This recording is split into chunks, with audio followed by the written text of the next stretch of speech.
There was a question recently on a random forum, and I, for some reason, bumped into that question. And the question said something like, how is it that you view pornography?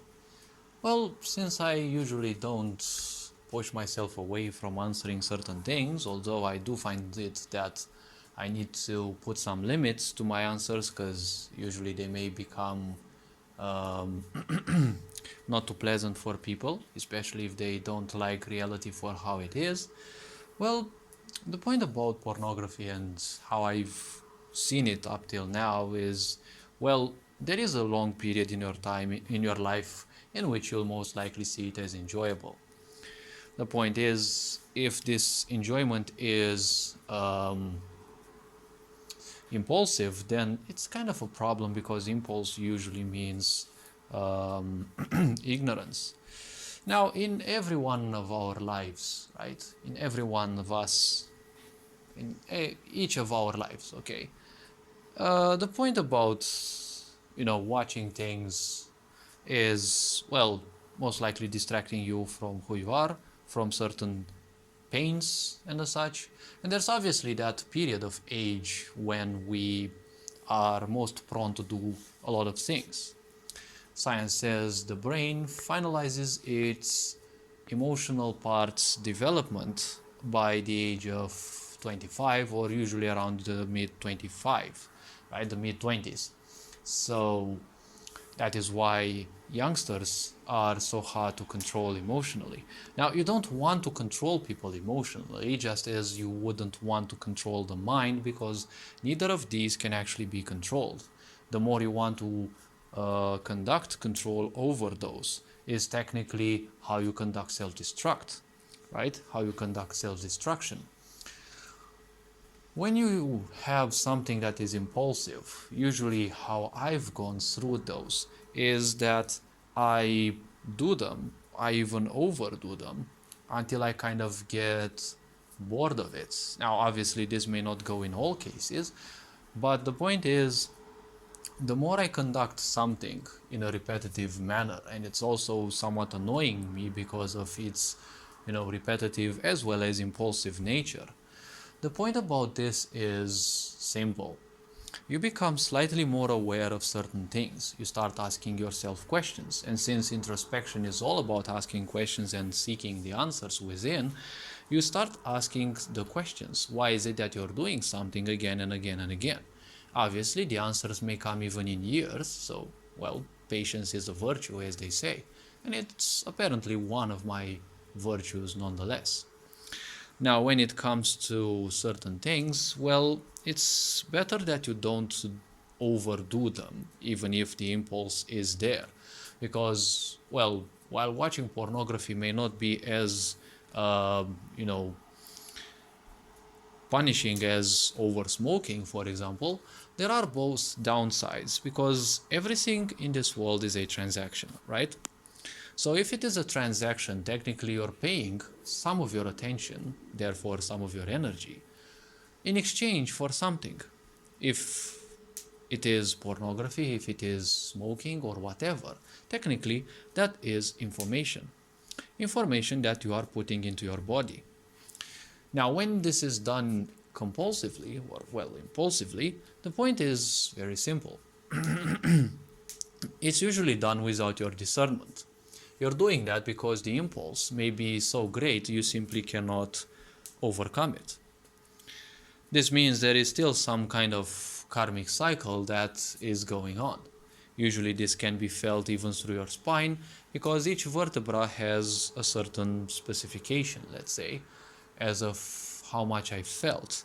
Certain trauma, certain things can be felt in your spine and technically in how erect your spine is or how, well, bent it is in certain spaces. Now, obviously, this may differ from individual to individual, so don't, you know, listen necessarily to the first source that you find about this. When it comes to pornography, usually what I see is kind of a sense of abuse in a way, because while there are a lot of people that might say, well, those people are free and, they are doing what they like, they are doing what they want. Now, sexuality in a way is definitely enjoyable, but this is, as of what I would say, it is more or less a adaptation because honestly, considering all the rubbing that, animals and the physical body would actually have to do, because we're also animals, but considering all the rubbing, there obviously is gonna be a lot of pain and hurt. But at the same time, the physical body most likely has adapted some ways of actually masking that pain, especially if it's the first time. Now, in a sick society, there is, well, another point which is called, well, a very wise quote actually said this, that freedom is slavery. Now, in a world where you have people whom you tell you are free to do whatever you will, that is kind of a basis for entropy, or technically when things naturally head towards chaos. Because if you allow people to do whatever they want, things will always go towards chaos. That is why there is law and, well, something that should enforce the idea of order, which means a progress, right? A progress away from chaos. Because there's also progress towards chaos. Everything is progress in this world. Now, while people can be free, the problem is so many people can actually be used as a bad example. And in a sick society, obviously, those people will be promoted. When you promote the such, you're obviously gonna suffer more or less, because if you promote suffering, there is an agenda behind it, right? When you promote suffering, the point is people will also suffer, and once they become accustomed to the suffering, they will gladly embrace it, right? It becomes their comfort zone. When it comes to pornography, usually it is a kind of an abuse. If you overdo something, it most likely is a sort of abuse. You're abusing your physical body, your emotional body, uh, even if apparently it doesn't look like, because honestly, what can be there so hurtful about sex, right? Now, sex is not called for nothing sexual energy exchange. It is an acronym for that. And it has been spoken about by many occultists, many, highly attuned masters, ascended masters, whatever you want to call them. And they actually said that it is preferable that you have as little such contact with others. Now, obviously, there are some ways of making sure that the energies you can exchange with others can be, relinquished, at least partially. But it is best to know whom you are dealing with energetically when you are exchanging sexual energy, because sexual energy is life energy. And if you agree to exchange energies with people that you don't know, like most do, you most likely will end up more miserable, because now you're getting some of other people's karma as well, and you're gonna spend even more time sifting through it, more or less probably other lifetimes as well. Because life is a cycle about gathering karma, creating karma, and ultimately relinquishing it so that one becomes one with creation. Do I view pornography as something bad? Do I view it as something good? Well, I've always been neutral, and so I wouldn't go towards judging, because judgment always means either good or bad, right? Judgment always says it's either good or bad, because judgment belongs to the mind, to the, let's say, discerning mind. And the discerning mind, if we take it into account, well, highly represents our physical body. Now, regarding the physical body, everything that comes into this physical body's awareness, one either likes it or they simply dislike it, right? Neutrality is more of a part of wisdom in a way, or simply of using your discernment, right? Now, the discerning mind can be used also unconsciously, because, well, you can say, I don't like something or I like something, but you don't necessarily have any proof. So, in many situations, especially in the fetishistic side of pornography and going beyond that, the point of a fetish is something that is highly repeatable, right? It is repeatable because, well, there is an impulse, and the impulse demands that it is liberated. The point is, to liberate yourself from an impulse, you have to do it more and more consciously, not unconsciously, because the more you do it unconsciously, the more you stick yourself in that cycle. So when you do something consciously, you're going to start to ask questions. You're going to start feeling the pain of ignorance. Now, if we go into this part, right, everything that goes beyond this fetishistic side is more or less suffering, right? It is more or less pain, because many people simply feel so bad, feel so low, they would do literally anything, right? Even commit torture, right, on them or on others for attention. Because let's not forget, attention is the most important currency in this whole world. And it is called a currency because it is a current, right? You are paying them your attention. It is not called so. Let's not forget, English is more or less an occult language because certain structures haven't been built so like that, right? You pay someone your attention, and therefore where your attention goes, also your energy will flow.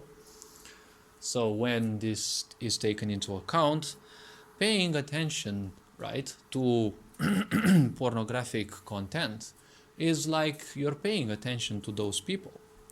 Now, a pornographic movie is, well, a sequence of images and also sounds, and at the same time the meaning is created into your head, while more or less allowing own impulses to take control, or, well, to represent you or whatever.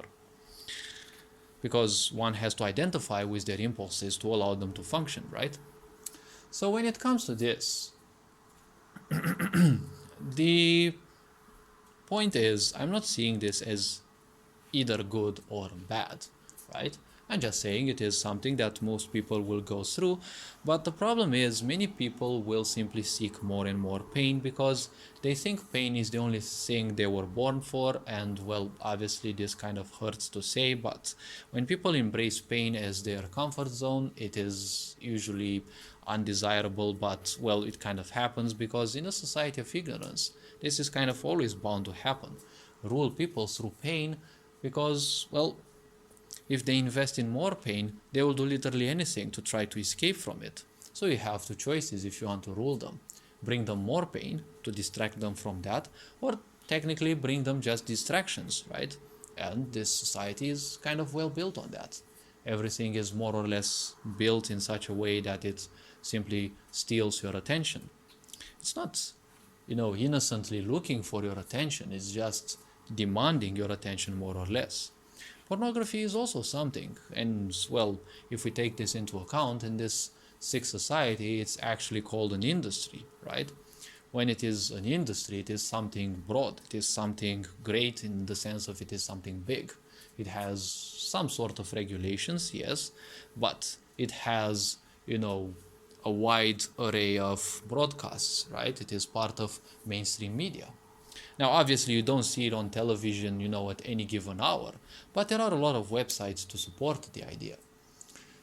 Now, the problem with this society is that literally anyone can conduct it. Well, this kind of goes to show that we are proving ourselves as a bad example to the future generations, because many people are actually winning a lot of money out of this. The problem is, when you expose yourself out there, the videos that you're watching, the people that are conducting the, sexual acts or whatever they are doing, that is nothing else than a past event. The video that was uploaded is an event that belonged only to those who participated in there. Anyone watching it is watching nothing else than, let's call it, a bit of history, of some people's history. So you're paying attention to those people. Now, as a receiver, if you create such videos, when you post them, people will obviously watch them and they will send you some of their attention. Obviously, many people can do this vampirically because, a lot of people demand attention, and, you can actually easily draw attention through streaming or through, creating videos and putting them up. Because if you put videos up, people can watch them at any given moment. But it is always preferable to watch what kind of attention you want. to attract, because that will easily influence you. And well, basically you don't want to create more karma towards the same cycles. Now at the same time, life requires experiencing, and well, experiencing certain dimensions of life will always add some karma, will always remove some karma, because ultimately I would call life a curious child. It will simply be attracted to anything. In order to experience life in a physical body, the bit of existence, right, the fragment of life as I call it, or well, people call it the soul, it requires a certain amount of karma. And well, obviously it will seek a compatible body. So that physical body will be in a way represented by a specific karma.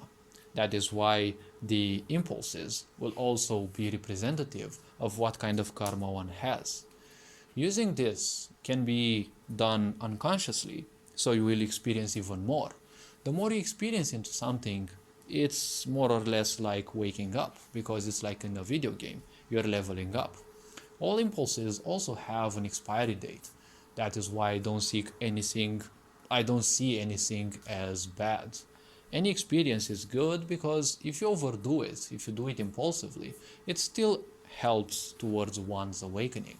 So I'm not condemning anything, nor am I supporting anything.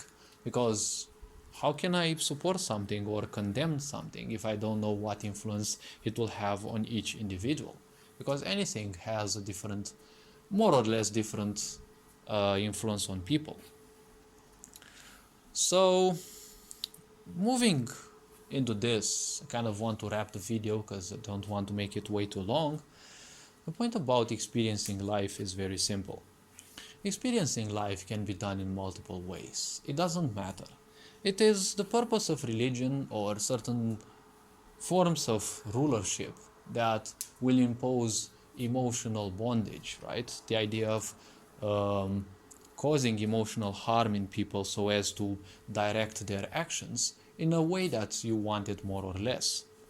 This in a way this has been the way for so long, but ultimately what we need to understand is any experience that you have is real.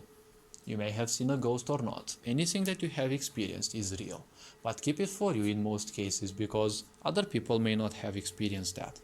Whatever karma we create most likely will be cured in future lives.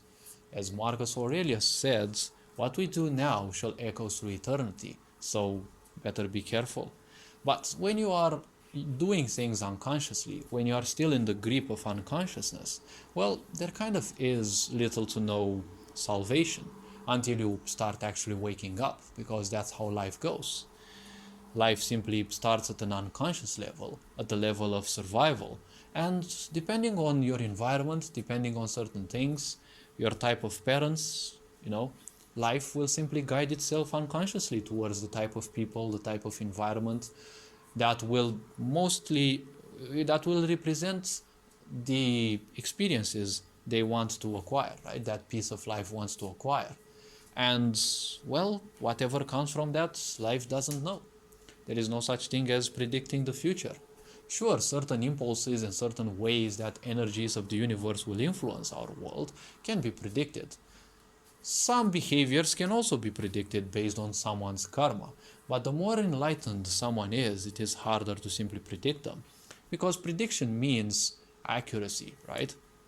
Accuracy is represented only by the idea of unconsciousness. When someone is unconscious and something happens, you know how their influence, how the unconsciousness will influence them.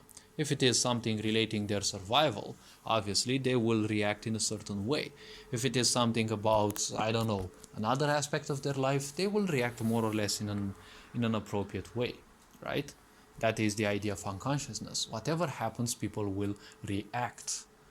When it comes to being more conscious, more aware, people will simply take into account the idea, the power of taking action instead of reaction. Because if you take action, well, action is different than reaction, because action is always taken consciously. When you react to things, you're doing it unconsciously. So the point about pornography is make sure that you are doing that which you feel. Your impulses are guiding you through life. Do not disregard them, because the more you disregard certain things, you will also run away from asking the right questions. If you suffer from anything, well, there are always people you can ask for help. Obviously, you may not find the best people, the most appropriate ones from the first try, but seeking help is also something good. Anything that you end up liking, even if it is not socially acceptable or not individually acceptable, well, there is a reason why those things happen. Don't forget that you are bound by karma. In order to exist in a physical body, you need karma, right? The physicality that we have is represented by karma. It has multiple layers, yes, but it is represented by that. Karma can be created consciously as well as unconsciously, because ultimately it is nothing else than, let's say, imprints of what we have been doing, and obviously what we may have been doing may have done actually in previous lives.